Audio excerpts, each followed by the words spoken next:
thank you very much for having me and for the introduction. It's my first time in Budapest, and I have to say that I was very excited to receive the invitation, and I'm really glad to be here today. As István mentioned, we met through the Friedrich Naumann Foundation, who have also been part of my journey, both as a political scientist but also as an active citizen, so thank you to them as well.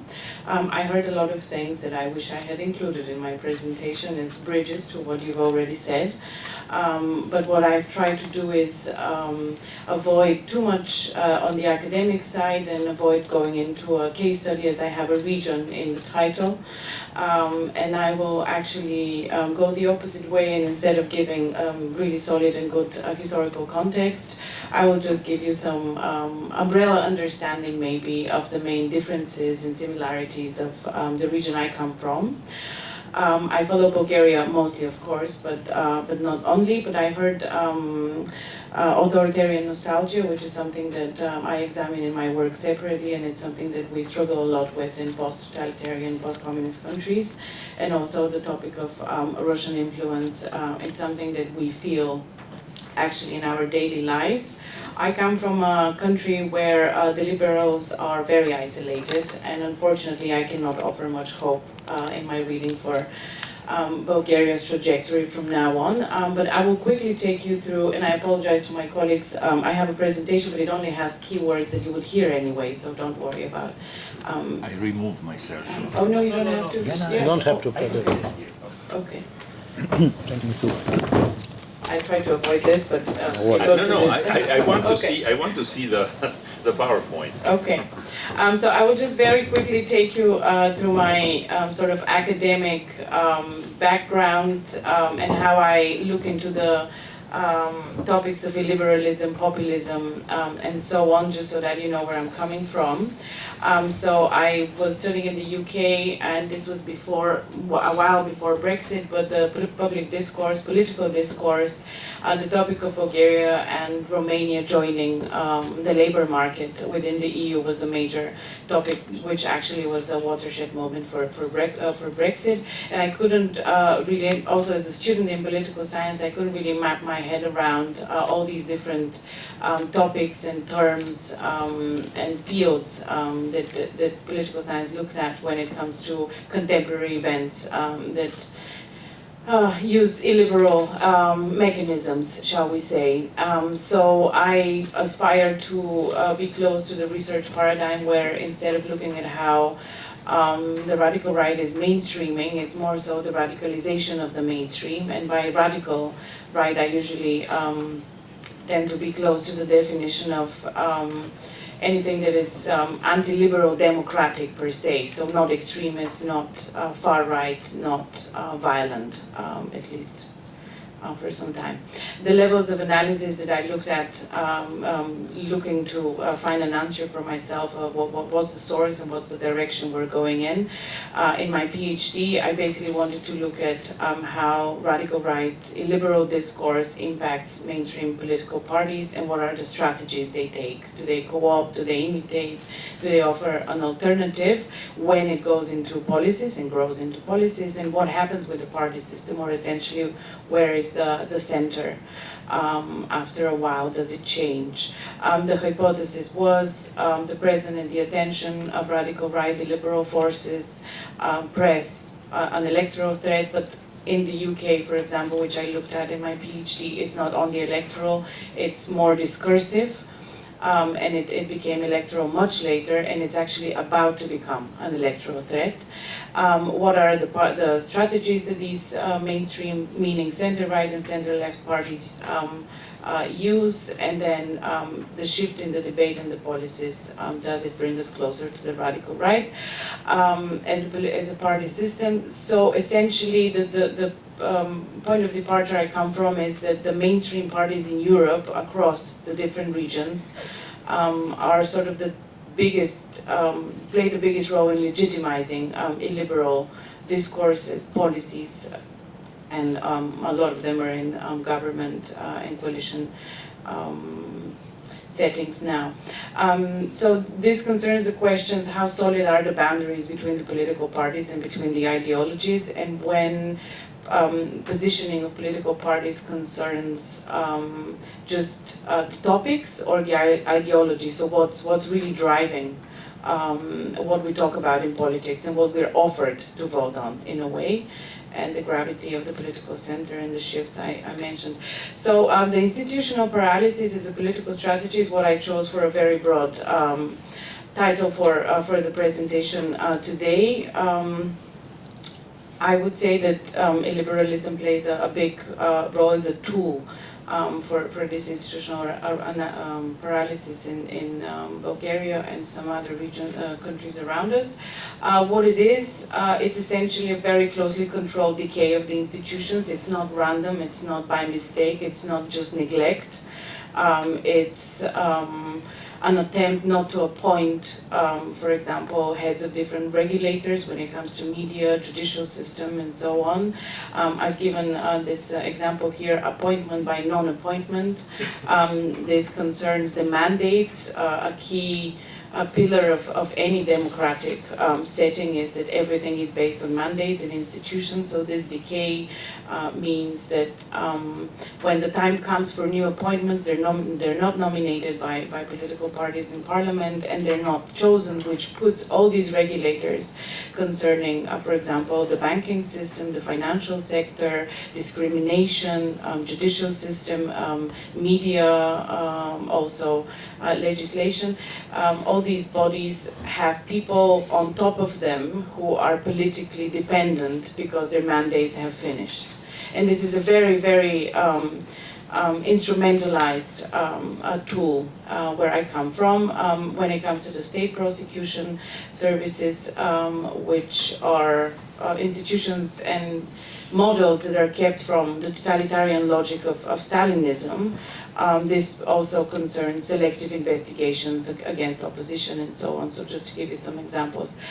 So the Balkans and the post-communist countries around them, often when people hear Balkans, they imagine a certain set of countries. Some of us over there consider ourselves Balkans, others don't consider us Balkans, so this is just really, really what we're all about. Of course, you would know all these things. It's all about weaker party systems as a result of the transition period and the transition from one party to multi-party often. The depth of state capture, something that we mentioned earlier, we heard from Istvan regarding Hungary too. This is not just bribery. State capture is a much bigger, deeper phenomenon, and as I explained, the regulatory bodies of the state are a very good window for this. Nationalist narratives are something that we just talk about every day in where I come from. Also, the stability of the communist era understood as very strongly also referring to what we heard about Franco and young people after Franco. It's a very strong nostalgia for the stability of an authoritarian era, but also about 80 to 90% of Bulgarian youth have not heard, don't know enough about, and cannot say good or bad, whether it was good or bad this time before 1989. The strength of the external anchors, this usually in our region means Russia, largely so China lately, but Russia is a big factor. We share a lot. The anti-corruption and the pro-rule of law aspirations are there. You would hear them at every protest you go around our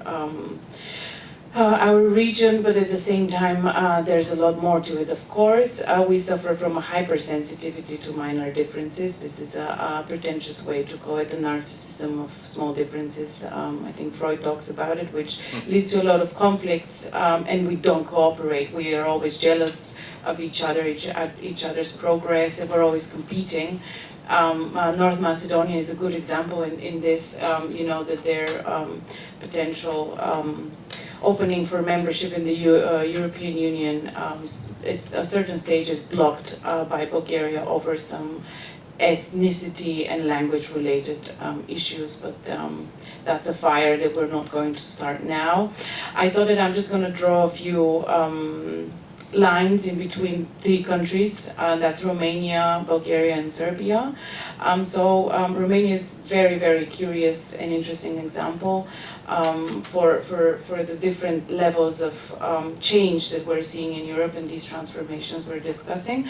So there hasn't been a major illiberal drift in Romania, but you've all followed the latest three rounds actually of presidential elections.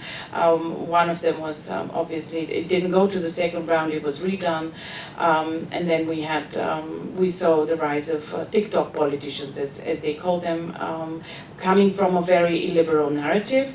The debate there is more on a bureaucratic side rather than an illiberal shift per se. In 2024, they had local, European, and national elections, or maybe also presidential elections, so three types of elections.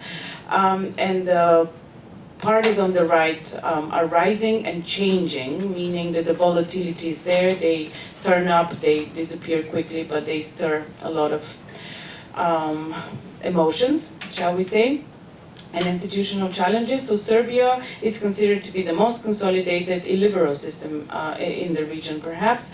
The personalized leadership style there is a signifier, and that's what puts it apart. 1st of November 2024, there was a major rupture in Serbian politics when an infrastructure piece over a train station collapsed and 16 people died. This has led to absolutely unheard of and unseen levels of protest in Serbia, including walks from one city to another city so that people can meet each other. Students are largely behind it, including cycling to Brussels and really trying to sort of say, attract international attention in a way that hasn't been done before, or perhaps since the, what do you call this when people hold hands and stand together, a life chain? Human chain. Human chain, in the Baltic states in the early 90s.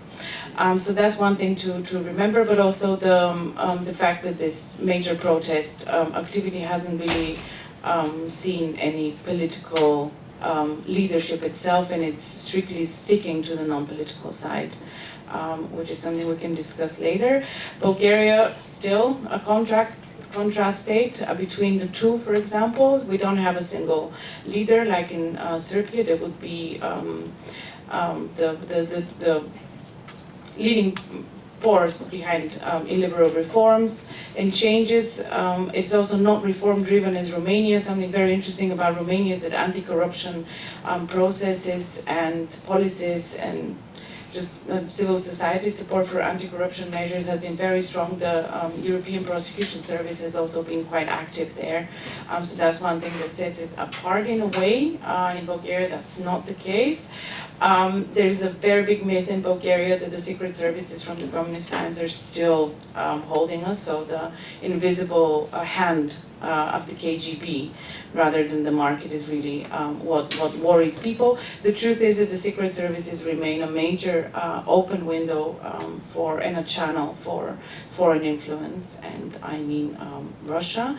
So what happens in around these countries, that the liberalism survives mainly not due to so much the public demand, but because it protects some economic political networks, and this is very informally called the mafiatization.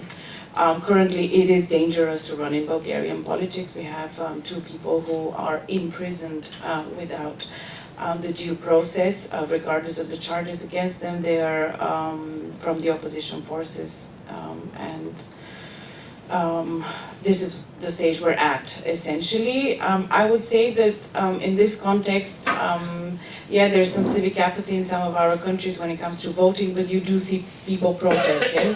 And what worries me, at least, is the ease with which hate is legitimized and can grow into something bigger, if not so much the apathy. Then the waves of mass protests that I've spoken about, Romania has seen many. North Macedonia had a very tragic incident, which is also the result of a corruption a few months ago this year when a club full of young people was set on fire, and a lot of them, I think maybe 60 young people died, and obviously no standards in health and safety had been kept. So all of these things don't lead to an alternative political leadership, which is a major problem. Talking about resilience and countermeasures. What all of this is doing, but not only in the Balkans or in Eastern Europe and post-communist Europe, this applies to the whole of Europe. These illiberal forces are essentially redefining what we're talking about, was the salience of things that are important, and who is a member and who deserves to be a member of a democratic community. And this criteria is really what is contested, regardless if we talk, I think, in your country, my country, other countries. As researchers, we consider, I think, all of them equally important. Just two last sentences. I'm on 16 minutes. I believe that the spontaneity will be the defining feature of the next stages of these transformations we're seeing in Bulgaria, Romania, and some of the Balkan countries who are also not EU members, unlike Bulgaria and Romania. So these major collapses in public services due to corruption and state capture bring people out on the streets, and that's what shakes the system. Elections cannot do it anymore. Good liberal narratives cannot do it anymore. We have nothing to strive for. We're in the EU, for example. We're joining the Eurozone. We're in Schengen. There is no hill anymore. There's nowhere to go. We have no goal. And that's actually really scary, because now no one can come and save us, and we need to realize that it's now our job, not the EU or NATO or anyone else. This anti-corruption versus pro-European divide remains quite strong. You're either for the anti-corruptions or with the pro-Europeans. These two things should not be separate, but the political dynamics have led to them being separate, which is another reason for the major stagnation. And then this is the last thing. This is just the frame within I think about the liberal trends and challenges that we face. We moved on from the authority of democratic and liberal values in the early 90s to the value of authority, and as you mentioned earlier about the Franco's legacy in Spain, but that goes far beyond there too. Yeah, there are many examples, so this is the frame within which I try not to get angry about it, but look for solutions. So thank you for inviting me to share. Thank you. Please come back, Federico, if you want, and Jan is definitely